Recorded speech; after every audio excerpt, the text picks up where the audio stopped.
VX4 super স্প্লেন্ডারের class plate লাগানো হচ্ছে। এই যে মাস্টার বুলেট, এই দেখিয়ে দিচ্ছি বুঝতে পেরে।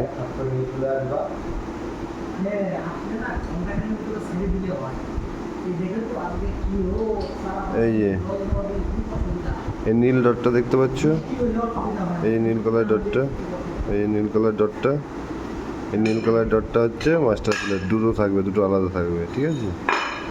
সে দুটো এভাবে লাগাতে হবে, এইভাবে, ঠিক আছে? দেখে নাও, এইভাবে লাগাবা, ঠিক আছে? যারা চালু করি না, এই জায়গাটা অফ করা ছিল।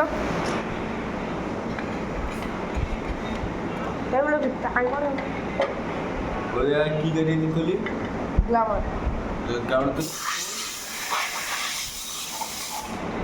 আগাই মোটা কাজ। হ্যাঁ